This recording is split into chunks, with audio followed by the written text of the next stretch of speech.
Do you ever find yourself endlessly pushing things to the last minute and putting things off? Procrastination is something that affects all of us. And today I'm going through a step-by-step method on how to beat procrastination and finally get things done. Hey Royal Family, thank you for choosing the front row with myself, Rowanna Mudley. I have spent years juggling family, career, and personal goals, and I can tell you firsthand that this is an insane task for us to do. And I often find myself procrastinating, and I often find myself saying, I'm going to do it later. And then I get overwhelmed and the cycle just repeats itself over and over. I sometimes have a reset day where I do everything and I sort myself out and I'm like, right, I've started on a clean slate and I'm not going to procrastinate and I'm going to do what I need to do. And then I go back into the cycle of procrastination again. Until one day I was just like, you know what? This needs to come to an end. I need to stop this behavior. So I'm sharing my step-by-step guide. Step 1, organize your year, month, week, and day. It sounds a little daunting, but if you have a bird's eye view of how your year is going to look, then you organize it by month, then you organize how your weeks are going to look. Before you know it, you understand how your days should go. Set out your milestones for the year. What are the big accomplishments that you must achieve by the end of the year? And then break that down into smaller goals that you can reach every month, every week, and every day. When you start breaking it down into incremental goals, it starts feeling a little lighter and you're able to achieve your goals better. But if you think about it as this big task, then it becomes daunting. I often think about things at the end and then it starts overwhelming me and I don't want to do it anymore because I've thought about it, it's too big, and then I'm just like, I can't do it anymore. And that's the thing that makes me feel overwhelmed. But when I break it up and I'm like, okay, today I'm just going to achieve this, because if I achieve this, it's going to lead up to me achieving that big thing. It works and it helps me manage it in my brain. And when you start planning it like that for yourself, like your personal goals, then it starts becoming easier for you to plan out, okay, this is the family goals and this is what we need to do, and organizing your structure in terms of your career and your family. Because when you're trying to manage work, your family, and your personal, it's way too much and it starts feeling overwhelmed, especially when you're just getting into the thick of things. But having a bird's eye view and then breaking it down makes it feel lighter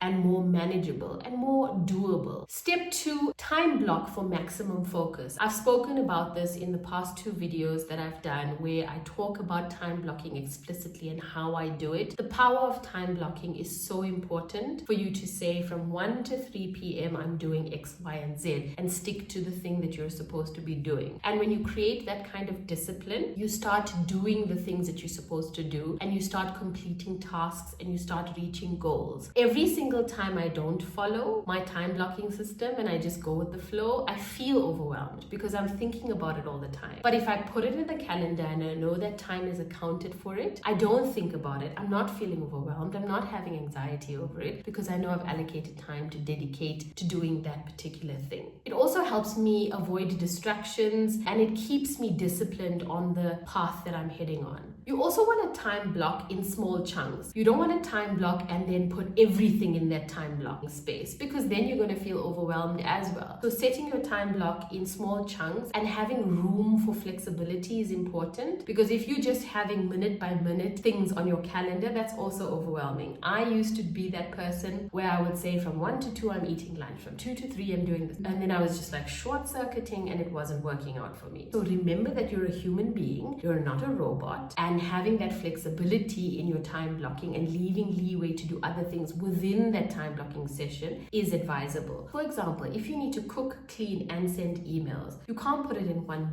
time block. Set aside 30 minutes just for admin work. Set aside 25 minutes to clean and set aside an hour to cook. Then your brain understands what you're doing in that time and doesn't feel frazzled. Step 3, eat the frog first. This is one of my favorite methods. It's to do the most difficult task first in the day. And it is such an essential strategy, especially if you are a procrastinator. Brian Tracy says, tackle the hardest, most important task first. And once it's done in the morning, the rest of your day feels easier. Procrastination loves to hide behind the hard tasks. And we as humans love to say, oh, we'll get to it. And we love to do the easier things first because it makes us feel more accomplished. But when you tackle the hard thing first, especially in the morning when your brain is bright and fresh and willing to absorb information, the rest of the day feels easier. And when you start getting tired towards the evening, you don't have the daunting thought of, I still got to do this huge task. Step number 4 is to use the Pomodoro technique. What you have to do is work for 25 minutes, take a 5-minute break. After 4 rounds, take a 15 to 30-minute break. And this keeps your mind fresh and focused, allowing you to push through tasks that may seem overwhelming. I usually use the Pomodoro technique if I am sitting and doing tasks that require me to work for a long period of time. I set the timer 25 minutes and I just look outside for 5 minutes.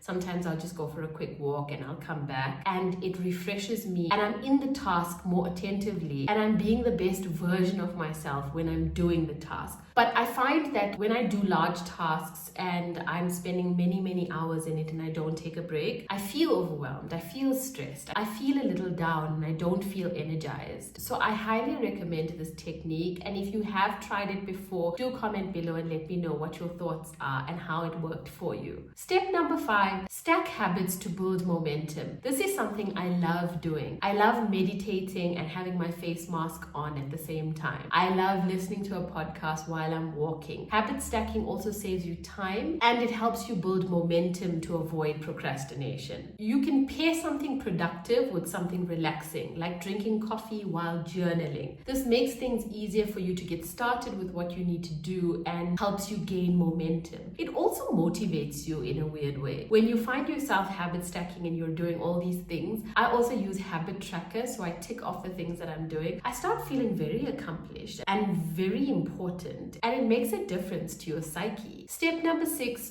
don't procrastinate when you come home. I used to come home and plonk myself down on the couch and watch TV, and before I know it, 2 hours have passed and I haven't made dinner and I haven't done anything and I'm even more tired than ever. But when I come home and I don't really relax and I start doing the things that I need to do, I get it done earlier and then I get time to relax and have a cup of tea. So you want to use the philosophy, do it now and be active now, so when you get it done, it's out of the way and you can then relax. It's so difficult to get into the rhythm of this because it's so much easier to come home and just relax, because that's what you've been waiting for the whole day after being so busy at work. But when you just get the quick tasks out of the way and then sit down, you feel much more accomplished and the anxiety will not come to haunt you because you've done so many tasks before you sat down to relax. Step number 7 is a game changer for me. It is to wake up early, meditate, exercise, and do self-care. Because when you center yourself and you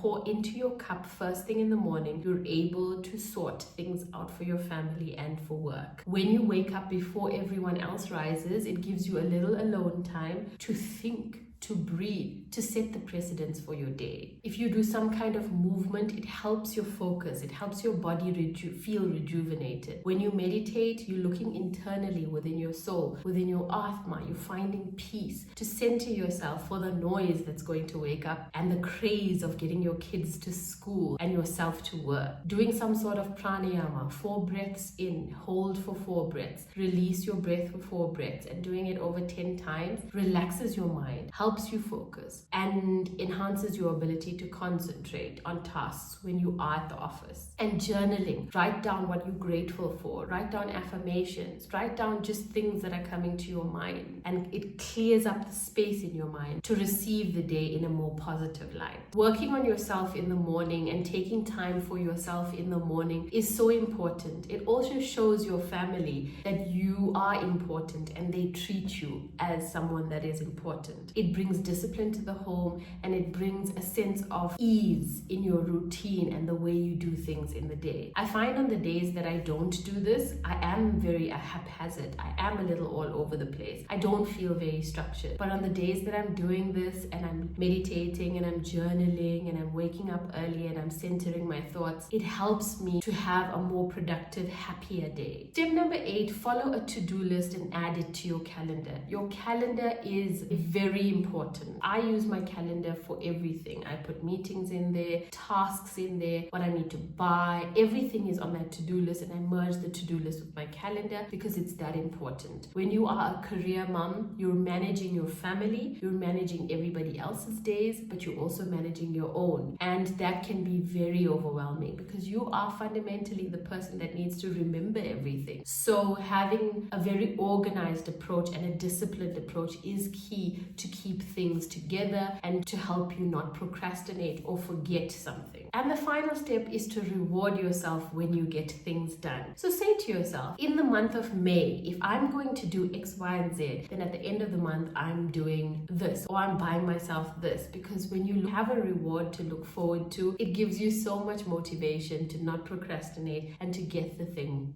done. Also, you deserve it because you're a powerhouse career mom. So let's recap. To stop procrastinating and finally get things done, organize your year, month, week, and day. Time block your tasks for better focus. Eat the frog. Do the biggest task first. Use the Pomodoro technique, which is working for 25 minutes and taking a break for 5 minutes. Stack your habits. Don't procrastinate when you get home from work. Wake up early to do self-care. Follow up on your tasks and to-do lists and have a calendar and reward yourself for the things that you plan to do. Remember that when you take a big task and you have a bird's eye view and you break it down into smaller tasks and goals, it is more achievable and it doesn't feel overwhelming. Commit to what you started to. Keep the promises that you made to yourself and you will be successful and you won't procrastinate anymore. Look, the truth is there are still going to be moments that you're going to procrastinate because we're human and that's what we do.